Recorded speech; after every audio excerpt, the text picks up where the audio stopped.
喂，一把火燒咗佢啦！咁我話唔得喎，喂，呢啲衫唔可以燒。我哋喺唔同嘅位做嘢，突然間有咗哇！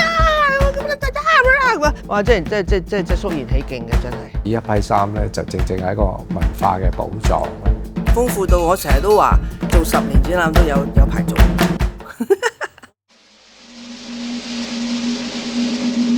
呢個超級世紀工程叫做邵氏戲服大審核。其實咧就係5、6年前咧，我係香港電影美術學會副會長啦。我哋咧就聽到一個消息，話邵氏會將啲舊嘅戲服抌啊咁樣喎。4萬件嗰陣時係一撇衫咁。嚇！佢有舊嘅戲服，好多年前好珍貴，點可能抌㗎？咁啊好緊張啦。咁文念中啦，我啦，張西美啊，嗰陣時啱啱 Covid 開始啊，我哋着晒袍啊，戴晒口罩啊，即係煞有介事咁樣。其實呢批衫咧，自我哋喺邵氏年代仲係即係有製作嗰陣時咧，都一路都好好地保存。後來因為我哋呢啲股權轉變啊，嗰啲咁嘅嘢，我哋就交咗俾個新嘅擁有者㗎啦。嗰啲衫由50、60、70咁幾十年落嚟，喺一個咁樣嘅地方係滋生咗好多生物㗎。因為嗰個新嘅擁有者咧，就唔係好識去保存。雖然咧就有好大規模嘅94個鋼櫃咧，應該係好多衫，但係因為日久失修啦，屋頂又穿窿啦，地下又漏水啦，咁嗰啲衫咧好多狀態都唔好嘅。有啲褸咧，你攞落嚟係自己企升嘅，可以硬嘅，確確聲嘅。何莉莉啊，釣金龜啊！你還送吊皮帶機給我？嗰個擁有權同埋即係發展嘅路向，大家又傾咗好幾年啦。咁後來佢哋決定，不如將批衫歸還俾我哋，我亦都好開心啦。揾咗 Tina 同埋佢嘅團隊。但我第一次去嘅時候就覺得，哇！佢嗰個大到咧係，即係你可以掛2層衫嘅，甚至3層嘅。2層嘅意思，你長嘅衫啊、古裝啊或者咩，你咪高低2層咯。如果你係西裝啊、裙啊咩，咁你咪3層咯。咁呢94個櫃咧係喺個路軌上邊嘅，即係你可以推嘅，好似圖書館嗰啲咁樣可以推。咁你講緊係60年代嘅一個咁嘅系統喎，而呢個系統咧唔係向外國訂購呢啲櫃翻嚟嘅喎，講緊60年代係呢度自己道具部嘅鐵工釘出嚟、揼出嚟、做出嚟。其實當初係好有規模嘅，有台凳啊，有書櫃啊，有 file 架啊，你見到嘅嗰啲木櫃喺度嘅。舊嘅衣架咧係呢啲塑膠嘅同埋木嘅咯，即係本來邵氏用開呢2種衣架嘅，後來我哋有少少嘢要侵，因為好多都爛咗啦。我咁啱攞到呢件係，你估係乜？審死官梅艷芳着嘅，係啊。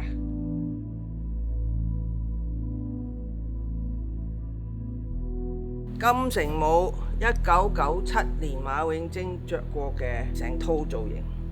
你諗下，淨係管理啲衫已經係好專業，冇電腦㗎噃，所有嘢係手寫㗎噃。我執翻晒啲傳查卡啊，僅有嘅文件咧，啲鋼筆字靚到不得了啊！啲墨水筆寫嗰啲字，你諗下，淨係睇衫，邊個做管理嗰個係咪都真係好有能耐呢？咁我哋知道係邊個，當時何莉莉嘅姑姑叫何姑姑，我成日就如雷貫耳啦，呢排呢個名啊，但係苦無照片，唔知佢係長什麼樣子，我好想知咯，希望有機會問下何莉莉小姐，佢係管理服裝界。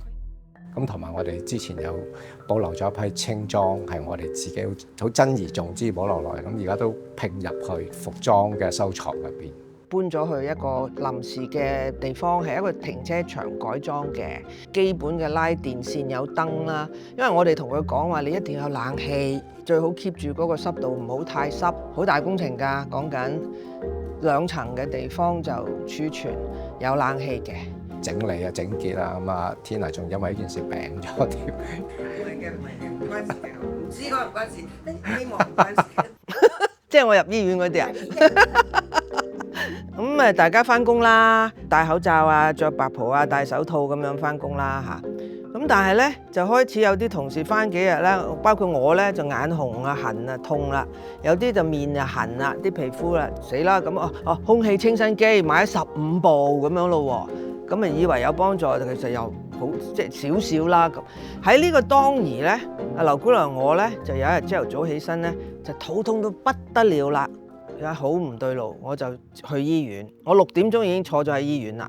原來咧我個腸咧係扭轉啊，話我要施手術，仲要喺唔知幾多個鐘頭內，如果唔係會出事。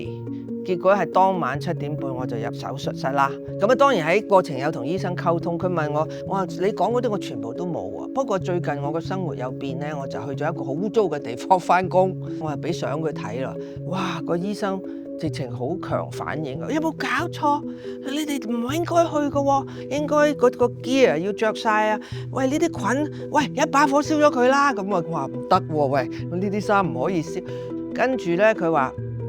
你知唔知啊？啲菌啲真菌入咗肺咧，係會 cause cancer 㗎。你哋唔可以咁冒險啊！諸如此類。咁我就突然間驚覺咧，唔係普通就咁手襪啊、手套 OK 嘅，因為真係實在太嚴重啦。呢度都未出院咧，就請同事 research， 即刻揾香港有邊啲除菌或者除毛嘅服務啊，專業人士啊。佢係 advise 我一把火燒咗佢，我係唔會聽㗎嘛。但係佢叫我消毒，我梗係聽啦，係咪先？報價。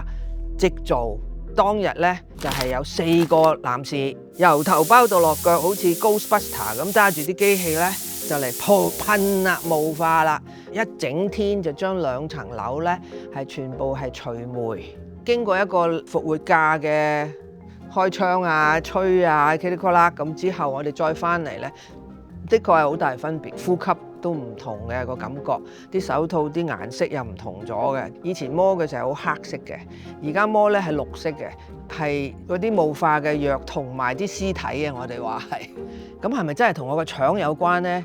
唔知，呢個係一個謎。但係的確係因為喺醫院，我俾醫生鬧完咧，我哋就有呢個 Ghostbuster 嘅事件。馮寶寶拍過嗰套戲叫《待六年華》。咁佢就係一位4000金入邊最細嗰個咯。寶寶姐知道我有份做呢個 project， 佢 WhatsApp 我啊，佢話哇好 exciting 啊，保重啊，你小心腰骨啊，因為好重㗎，咁多衫佢明啊嘛，咁啊好關心咯佢。咁我話我揾到你條裙仔喎，咁佢講係咩？咁9個人開始咧，就點樣開始咧？我係 lead 住4組，我亦都係其中一個組長。2組時裝，2組古裝咧，分咗大家要負責邊個區。嗰所謂區入邊就有幾多個 rack， 所有 rack 都有 number 噶嘛。朝朝都開朝會嘅，譬如你嗰組揾到啲咩，我哋揾到啲咩，大家互相交換睇。我唔知你日日做乜噶嘛，你喺樓上，我喺樓下，係咪都好？你都要由頭到尾睇一次先，你有啲咩喺度，你點樣處理？你諗下，你要負責噶嘛？人哋喺度幾廿年咁難得重見天日，你留我啦，你唔好抌我啦，咁你都俾佢一個機會啊！因為好多衫後邊有 label 嘅，以前個 system 就靠嗰個 label。年代久遠咧，好多 label 都甩晒色㗎。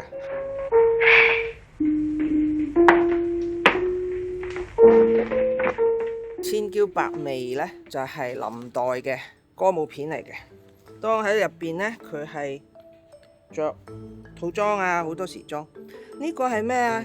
以前嘅服裝間嘅編號方法，好 lovely 嘅一件事，我會沿用嘅。你睇到 L3A001咁啦嚇，男士就 gentleman G， 時裝佢係 L and G， 古裝佢係 M and F， 即係香港到咁咯。So Hong Kong， 我 keep 住呢個 L and G 㗎 ，ladies and gentlemen 啊。但係我哋唔係就咁抌，我哋都要投票。將來點樣用啊？有咩可能嘅嘢，我哋先留。去 keep 一個咁大嘅服裝間係要好多資源，真係唔係輕率嘅。我哋要投票嘅，個資料係好豐富嘅。你話做呢件事有咩難呢？係嗰個量咁大呢，都係一個挑戰嚟嘅。地氈式咁樣睇 ，make notes， 邊套戲咩人着過？佢嘅手工啊，譬如時裝片咁啦嚇，係一種潮流㗎。又或者佢嘅布料而家都揾唔翻㗎啦，等等咧，好多嘅，有10幾個考量嘅。究竟呢度咁多萬件衫係屬於幾多套戲㗎？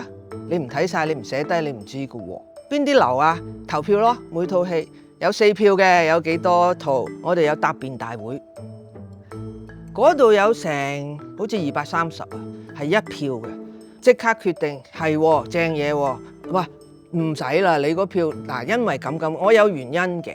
嗰度咧又救翻若干套，又拜拜咗好多套咁，好幾百套戲裏頭，我估計係有3萬件衫到。同埋旗袍都係我哋一個好大個 collection 啦。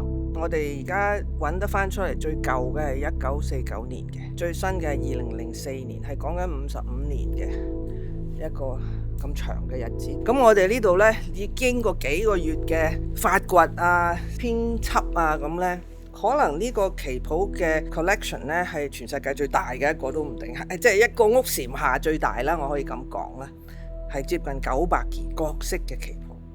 正感動啊！我哋睇到啲旗袍，呢件呢就係星島方中嗰套戲入邊石英着嘅旗袍，咁我就哇好被佢嗰個金色黑色吸引啦，抄到出嚟嘅時候，因為狀態仲好好啦。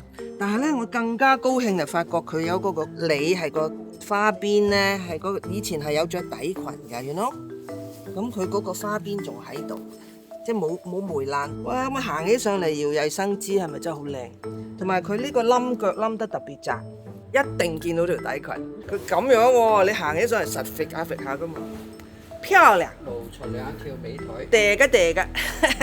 我哋因為要做無中生有展覽咧，化妝間嗰個位咧咪有個 mon 嘅，我哋播花團錦簇嘅 video 嗰個著旗袍嘅 fashion show 啦。loop 住喺度俾人睇噶嘛，咁有10個8個邵氏女明星就喺度行嚟行去，着住好靚嘅旗袍咁樣。突然間我有一日收到我 WhatsApp， 就係我以前嘅一個鄰居西人女士嚟嘅。Tina，I went to the museum to see your exhibition. It's excellent。咁樣我讚咗一輪。I saw my auntie in the video。吓 ？Your auntie？我冇西人嗱嗰度。原來咧當中行緊嘅有一位邵氏嘅明星係丁寧女士啦，而家當然叫係佢嘅丈夫嗰邊嘅親戚嚟嘅。佢話佢講咗俾阿 Auntie， 佢叫 Auntie Grace 聽，嗰度有佢嘅 video 啊咁樣。我話真係好啦，仲喺度啊，80幾歲咁啊。好啦，前一排呢，有一個報紙刊登咗少少消息，有關呢個戲服嘅 project 呢。咁我呢位西人嘅 neighbor 咪睇到咯。又 WhatsApp 我啦，你個真係做嗱，你個 project 好開心喎，戥你好開心喎。我嗰日同 Auntie Grace 佢話飲茶啊，佢仲記得以前好多喺邵氏拍戲嘅嘢，你要唔要同佢見面當係 research 啊咁喎？結果呢，一個零禮拜前，我係被邀請去咗 Auntie Grace 屋企飲咗一個2-3個鐘頭嘅茶，係好 personal 嘅，純傾偈。我哋呢度揾到1-2件衫係佢，我就影咗相帶俾佢睇。咁污糟我唔帶俾佢真睇啦。佢又《南海相思》啊，嗰套戲叫做。佢話：哎呀，我都唔記得咯，幾靚喎咁，好可愛嘅一個 auntie 咯。咁因為開始咗呢個 project 呢，都有件幾特別嘅所謂天意嘅事情發生咗，我就知道更多以前服裝間嗰個 running。因為李翰祥導演呢嘅大女呢，係李燕萍女士呢，係當初係有幫邵氏同佢父親呢拍戲嘅時候負責服裝嘅咁。返咗2個禮拜到呢，咁我通常就坐地鐵返到灣仔，我就轉的士返屋企。跳咗上去的士，個的士哥哥咧就好友善咁同劉小姐你好啊咁好多人都認得我啦咁你好，咁佢就話我買咗你本書啊，我買咗2本啊咁。無中生有嗰本全紀錄係嘛？佢係啊，我買咗2本啊，我送咗1本俾人，嗰個人收到話點解你唔訪問佢啊咁？我話點解嘅？嗰個係邊位啊？佢李燕萍啊，佢話咧睇你本書見到啲衫而家嗰個樣，佢好傷心，佢喊啊！我同你揾佢啊，佢就攞個電話出嚟咧，就想揸緊車㗎嚇佢。我話喂，咪住先，好牙煙啊！佢係我契媽啊咁。原來真係個世界係有咁巧嘅。我跳咗上個的士嘅司機咧係李燕萍女士嘅契仔。咁結果我就同呢個的士哥哥咧就泊咗架車喺我屋企樓下咧，就喺個車停喺安全嘅地方。佢就真係 WeChat 就揾咗李燕萍女士，就我哋2個喺個手機度就認識咗。再聯絡咗之後呢，其實喺5月中嘅時候，佢嚟過呢度，我哋相處咗2日，佢就講咗好多以前啲嘢俾我哋聽。佢話嗰陣時服裝間係幾有系統啊，因為何姑姑呢係非常之錫呢啲衫，好緊張呢啲衫，所以成個管理系統係好精密嘅。呢條手帕呢就大有來頭啦。林黛、趙雷主演嘅《江山美人》，呢個係林黛手中嗰塊紅手絹，就俾皇帝攞咗去題詩。即係成套戲呢個係非常之重要嘅道具，由開頭佢哋邂逅，至到最後林黛作為皇后喺個橋入邊死咗呢，咁瞓咗喺度死咗呢，呢條筋都喺度嘅，OK， 即係由頭帶到落尾嘅呢條手帕。咁揾到佢嗰個都係一個古仔，因為我哋喺度整理呢啲衫嘅時候呢，仲有好多雜物呢，喺有17箱紙箱度，我哋未開。有一日我唔喺度嘅，第二日翻嚟佢哋就好興奮同我講話，哇！嗰17箱裏邊好多寶物啦，有乜咧，有乜咧咁喎。咁我話係咩？咁我就上嚟睇啦。咁就一紮咁啊，好似搬屋咁樣，一地都係嘢未執啊嘛。我就發現有個手帕紅色，好勁喎，咁啊攞咗出嚟啦。跟住我直情係好有印象，因為我細個睇《江山美人》呢，林黛係個海報，我就有印象係佢揸住個紅手帕。我即刻求證 ，exactly 就係呢張啊！就係呢個手絹啊！如果17箱冇用噶啦，咩就抌啦，咁就冇埋噶啦。睇到啲衫，你可以睇到好多，當然精緻嘅手工你會見到，創意啊，創意都係一件事啊嚇！好似以前源源不絕喎，你睇啲衫，從前時間慢咯。可以做到好嘢咯！我感受太多啦，因為我細個係睇國語片好多嘅。當你見到咁多衫、咁多電影裏頭，後來自己又做電影又做服裝，你睇返歷史，你點可能唔震撼呢？當初真係嗰個規模係咁大，邵氏係一個王國嚟嘅。你睇返啲大嘅片呢，無論係場景啊、道具啊、人物啊、服裝呢，我細個可能睇過咁啦，但係而家睇翻我都覺得哇，真係即係有種自豪感啊！全部香港做嘅喎，有啲你淨係覺得好 classy。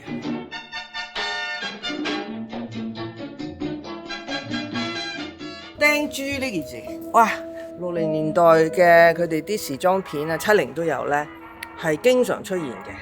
你會睇到驚人嘅手工，你睇下佢個立體程度。呢件呢，就我哋好熟悉嘅夏萍姐喺有套叫做《女子公寓》入邊做一個成熟啲嘅女士，但係佢都着迷你裙嘅。哇！咁我見到呢一個釘珠呢一部分呢，真係哇哇聲啊！呢件呢，就係長輩嗰套戲入邊阿惠英紅着住嚟打添，所以有4件。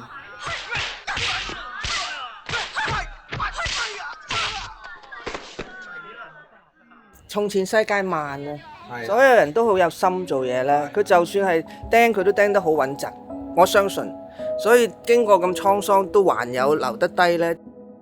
咁始終當其時嘅手工係真係做得好精細嚇，亦都好難喺今時今日再做翻啲咁嘅服裝。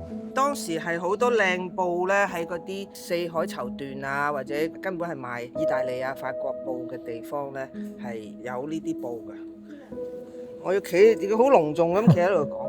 你問我如果揀一件衫擺落香港時間廊，我諗咗一大輪，我見咗咁多件，我係揀呢件《不了情》呢套戲入邊林黛小姐着嘅旗袍。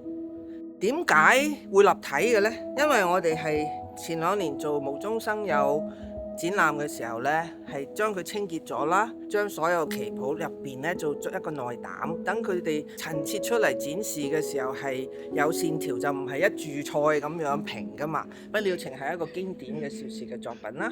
2來啊林黛小姐啦，4屆影后啦。3來呢個旗袍嘅工咧藝咧都係好細緻啦。佢嗰種清雅咧，我又覺得同埋中同西喎，旗袍係中噶嘛，但係橫間條係好 graphic 嘅，嗰個摩登嘅感覺係喺度噶嘛。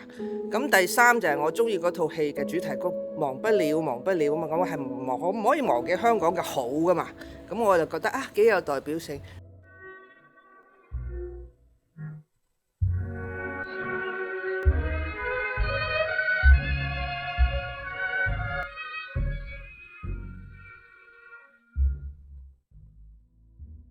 仲有一個特色啊，個叉度有拉鏈嘅，貼身啊，靚啊！我聽見有啲前輩話呢，有啲女士為咗真係表露身形，嗰件旗袍有12條拉鏈。我唔知佢喺邊度拉啊，我都未見過嚇。呢個呢就有喺個叉度有拉鏈。我哋呢當時第一次見到呢，我孤陋寡聞啊嚇，我就覺得可能係方便林黛小姐坐喺度做戲，因為呢件係好貼身，你睇下個腰咁樣。咁你坐喺度，你會好窄啊，好咩？係咪應該鬆佢少少，但係唔入鏡咁，佢坐得舒服啲，拍成日。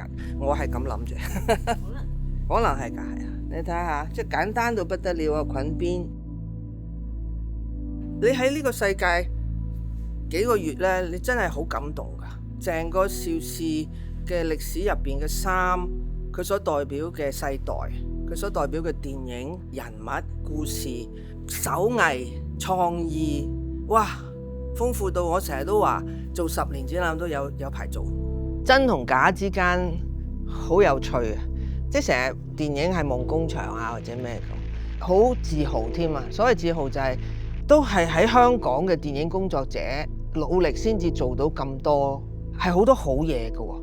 對一個邵氏呢個電影王國係有份加深咗嘅尊敬啊，係好難嘅。我諗呢啲衣服係代表咗好多經典作品遺留下落嚟嘅一啲咁好嘅寶藏咧，我哋都希望係好地做好佢。我覺得呢批衣服一定要公開展出，唔同嘅形式方式嘅公開，尤其是喺東南亞啦，即係睇過我哋電影嘅人嘅國家係好多。咁我哋想將呢一批寶貴嘅衣服咧，重新再展現喺唔同地方。其實我係好想有香港電影博物館，上海有，紐約有，日本有，北京有。點解我哋冇？而香港電影業咁多年嘅建樹咧 ，it deserves a museum。我哋自己本身邵氏影城入邊咧，本來我哋都想做一個展覽館，唔敢講話博物館啦，因為我哋場地有限。咁而家我哋都想同政府推動咧，即係撥多啲地方，可以發展一個大啲嘅，例如好似呢個電影博物館。一來係香港電影嘅歷史，二來係服裝設計嘅歷史或者好好嘅啟示。我覺得直情係博物館 level 嘅嘢嚟嘅。